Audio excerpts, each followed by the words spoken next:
Hello mga mare, nag-staycation kami dito sa may SGP Farm Resorts sa may Calamba, Laguna. Dahil ngayon is birthday ng panganay kong anak. So dito niya kami ah, in-invite sa kanyang kaarawan para maibang lugar naman. Kaya yan. Pero alam nyo ba mga mare, ayan yung pulse oh. Sobrang lamig dito.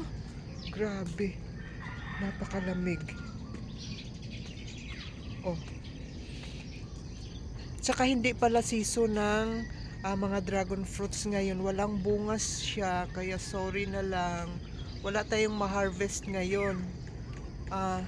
Kayo ba mga mari, alam nyo kung kailan ang season ng dragon fruits? Kailan po sila namumunga? Anong buwan po namumunga ang mga dragon fruits?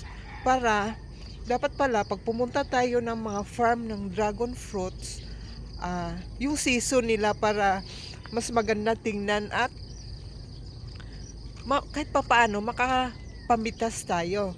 O di ba?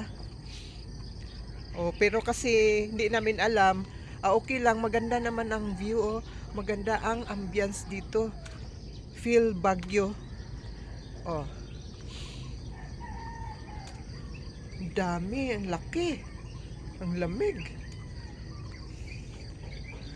O, akyat tayo sa taas. Tingnan natin yung malaking dragon fruits. Nag-iisang bunga ng dragon fruits dito sa taas. Ito yung view nila sa itaas. Diba ang ganda? Oh. Ayan. Ayan yung signature. The Dragon Fruit Farms. Oh, looks so yummy. Looks so sweet. Tingnan natin, lapitan natin. Diba? Lamig.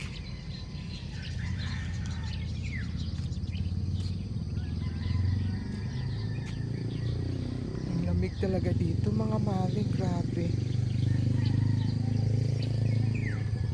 Dito lang ito sa may Calamba, Laguna.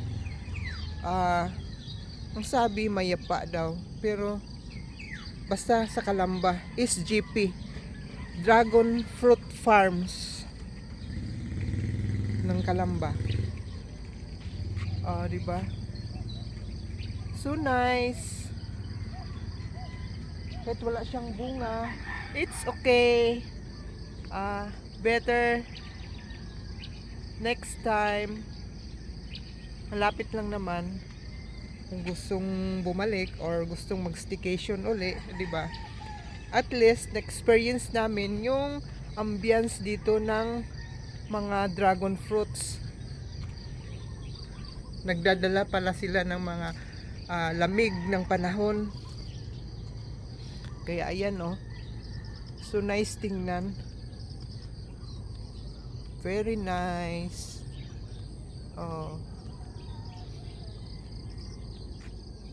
Diba?